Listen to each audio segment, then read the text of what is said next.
Seite los.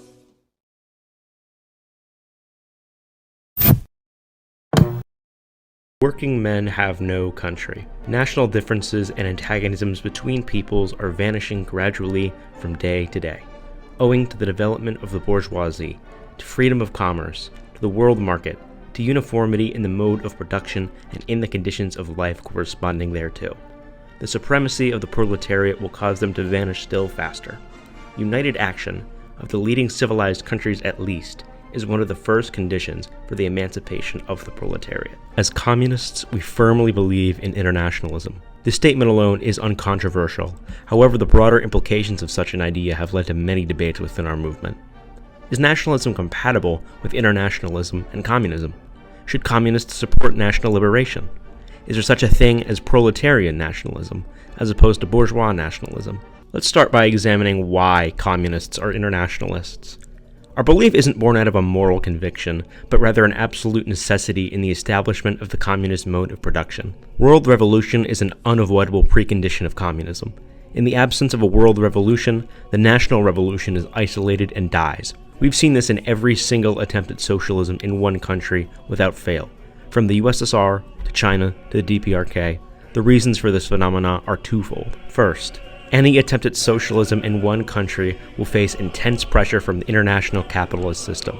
This is why Marx and Engels wrote that, empirically, communism is only possible as the act of the dominant peoples all at once and simultaneously, which presupposes the universal development of productive forces and the world intercourse bound up by communism. By dominant peoples, they meant the great imperialist powers. For example, the USSR was isolated and faced constant pressure and even invasion from the imperialists. As early as 1918, they were already being invaded by thousands of American soldiers. And secondly, even in the event that a country manages to stave off imperialist aggression, they would still be forced to participate in international trade, i.e. commodity exchange. As Marx demonstrated in Capital, the existence of the commodity form inevitably leads to full-fledged capitalism, if not quickly crushed. He was undeniably vindicated by history.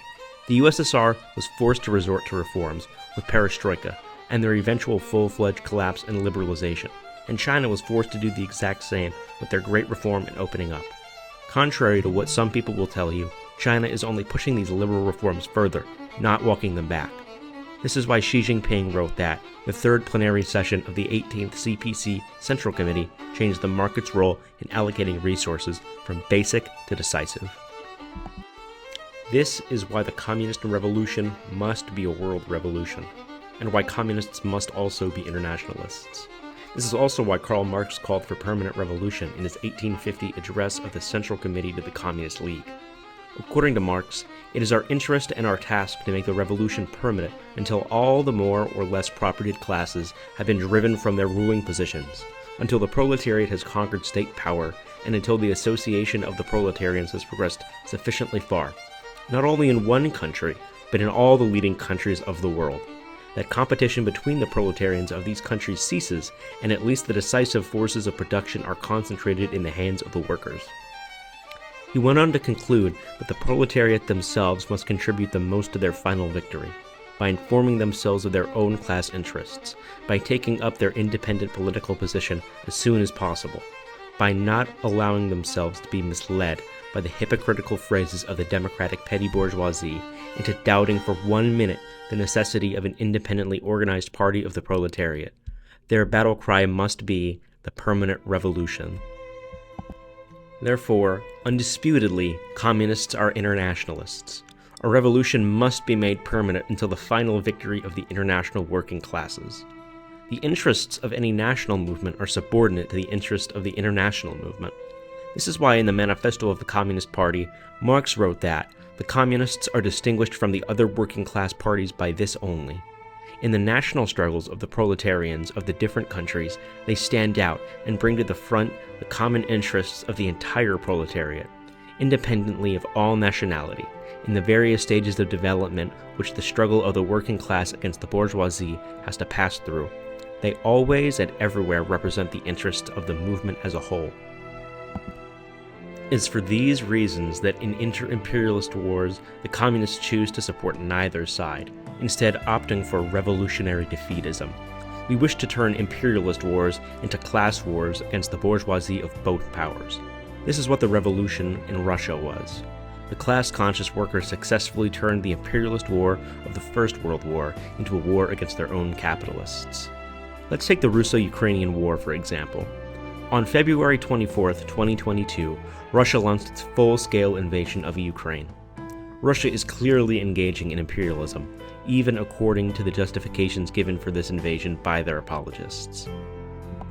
While we must remember the imperfections of all definitions of such historic phenomena, Lenin briefly defined imperialism as the concentration of production and capital has developed to such a high stage that it has created monopolies which play a decisive economic role in life. The merging of bank capital with industrial capital, and the creation, on the basis of this finance capital, of a financial oligarchy. The export of capital, as distinguished from the export of commodities, acquires exceptional importance. The formation of international monopolist capitalist associations which share the world among themselves, and the territorial division of the whole world amongst the biggest capitalist powers is completed. Imperialism is capitalism at that stage of development at which the dominance of monopolies and finance capital is established, in which the export of capital has acquired pronounced importance, in which the division of the world among the international trusts has begun, in which the division of all territories of the globe among the biggest capitalist powers has been completed. We doubt anyone would deny that Russia has met the first 4 points here, because it's synonymous with the development of capitalism, and contemporary Russia is certainly more developed than the great imperialist powers of Lenin's time. The only point of contention is the final one. Is Russia attempting to carve its own territorial division? The most common defense of Russia's invasion is that it was to prevent NATO expansion into Ukraine. The justification for this is usually that NATO promised not to expand 1 inch further east. Fair enough. Let's be charitable to our Russian-supporting friends and take this at face value. According to this argument, Russia is invading the Ukraine to prevent it from joining NATO. This is in order to protect not only its own borders, but the area around its borders as well. That is, its sphere of influence. Phrased another way, Russia wants to protect what it views as its own territory. On June 28, 1914, in Sarajevo, Archduke Franz Ferdinand was assassinated by Serbian nationalists. In response to this, Austria-Hungary demanded a huge number of concessions from Serbia, including certain powers over the functioning of the Serbian government. When some of these demands were not met, Austria launched its invasion of Serbia exactly 1 month later, on July 28, 1914. This started the First World War. Austria had a far greater justification for their actions than Russia does. Austria had been attacked. The Ukrainian capitalists wanted to enter into trade deals with NATO rather than the Eurasian Customs Union. And yet, Lenin condemned both sides. He sought for all imperialist powers to lose, and the international proletariat to emerge victorious. This is what revolutionary defeatism means, the defeat of all imperialists and the victory of revolution. But what about national liberation? Historically, many communists have supported fights for national independence, and Lenin himself upheld the right of nations to self-determination. Looking at the context Lenin lived in, this made perfect sense, and served as a great strategy. In the age he lived, it was certainly progressive for nations to be able to develop on their own terms. Both Marx and Engels, for instance, supported the national liberation of Ireland, seeing it as a necessary step towards the liberation of the proletariat. However, we have to make one thing incredibly clear. Marx, Engels, and Lenin did not have a single particle of nationalism in them. These 3 men were the greatest internationalists ever born, and all recognized the inherently bourgeois character of nationalism and the nation itself. To get a better understanding of what the modern Marxist position towards national liberation should be today, we must first understand why Marxists supported national liberation in the past. It's not born out of a base principle of Marxism, despite what you may think. This is clear from the fact that Marx predicted and endorsed the eventual withering away of all nations. He even went as far as to endorse free trade for the exact reason that it would smash national differences and hasten the spread of capitalism.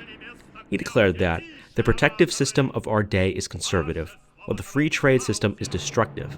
It breaks up old nationalities and pushes the antagonism of the proletariat and the bourgeois to the extreme point. In a word, The free trade system hastens the social revolution. It is in this revolutionary sense alone, gentlemen, that I vote for free trade. It would be impossible for Marx to support the independence and continued existence of all nations on principle while also supporting the destruction of each nation. Rather than supporting national liberation out of principle, Marxists supported it in order to help spread capitalism to feudal countries by freeing up the national bourgeoisie. As Lenin said, the destinies of the country interest it, the proletariat, only to the extent that they affect its class struggle, and not in virtue of some bourgeois patriotism, quite indecent on the lips of a social democrat. Now that capitalism covers the globe, national liberation no longer plays a progressive role. Every country on the planet has a sizable proletariat. The forces of production are far more developed than they were in the time of Marx or even of Lenin. If the world was ready for revolution in 1917, it's even more so now. There absolutely was a time when national liberation was progressive and strategically sound. However, this has drastically changed. With the advent of global capital, capitalism now covers the globe. Capitalism does and always has functioned as a liquid, seeping through the cracks and eroding national borders. The bourgeois of America today is now the bourgeois of the world. Today, national liberation remains a fault of naive nationalists who believe their nationalism has a unique proletarian character. It does not. Nationalism cannot be reconciled with the inherently revolutionary and internationalist character of Marxism. National liberation does not liberate the nation, but rather empowers a new set of bourgeois leaders. The only tenable solution is a worldwide liberation of the proletarian class. This world revolution can and must come even if national oppression still exists. There will never be a situation in which capitalism exists but national oppression ceases to. By forestalling the fight against capitalism to fight national struggles until there is no national oppression left, one postpones the class struggle indefinitely. As Engels wrote, there is no country in Europe which does not have in some corner or other one or several ruined fragments of peoples, the remnant of former population that was suppressed and held in bondage by the nation, which later became the main vehicle of historical development.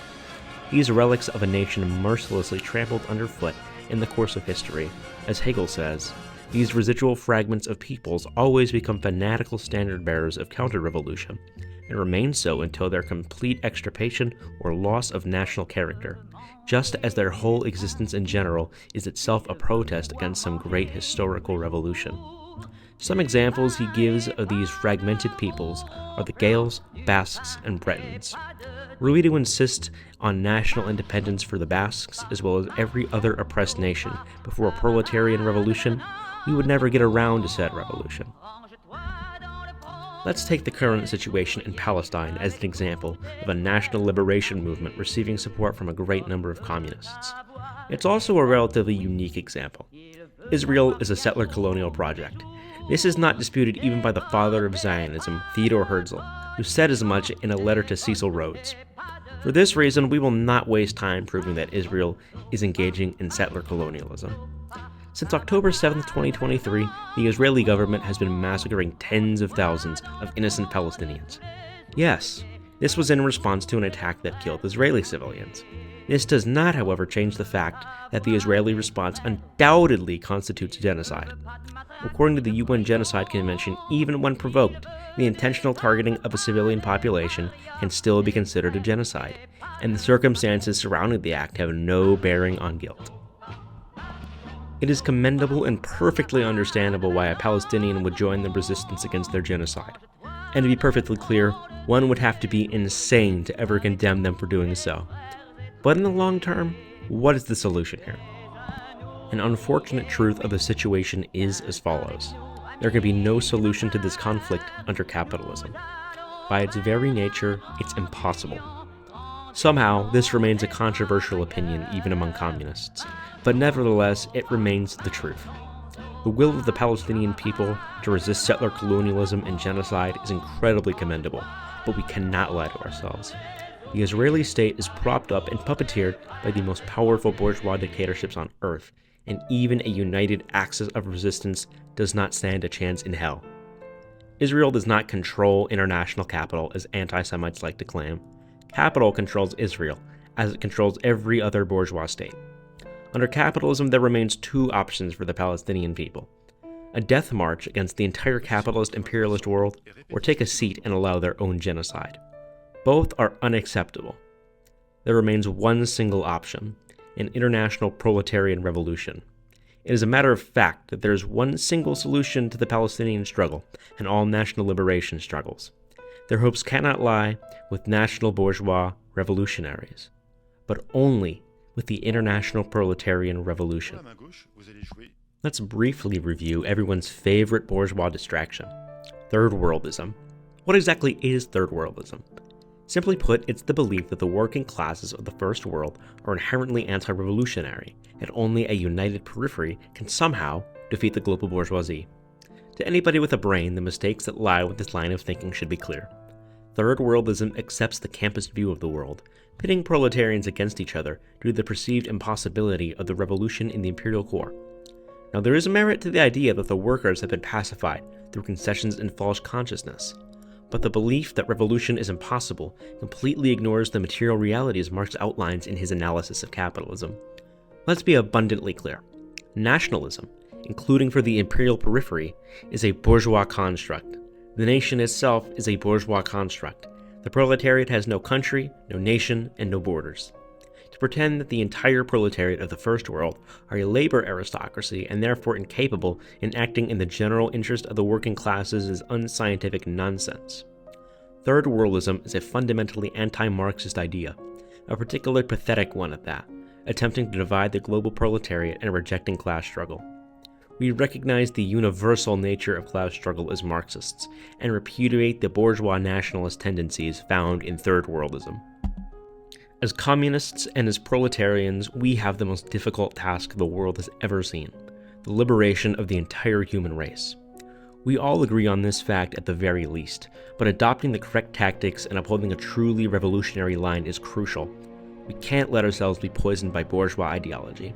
We must cut nationalism out at its root, even when it puts a false face of proletarian ideology on. We have no choice but an international proletarian revolution, humanity liberating itself and each other, not securing a greater position for the already floundering national bourgeoisie, not the creation of new nation-states, and certainly not collaboration and reliance on the forces we exist to destroy. There can be no communism without internationalism, and there can be no communism with nationalism. Oui, barbare je suis, oui j'aime le canon, la mitrailleuse dans l'air, ami dansons. La danse des bombes, garde à vous, voici les lions, le tonnerre de la bataille gronde sur nous, amis chantons, amis dansons. La danse des bombes, garde à vous, voici les lions, le tonnerre de la bataille.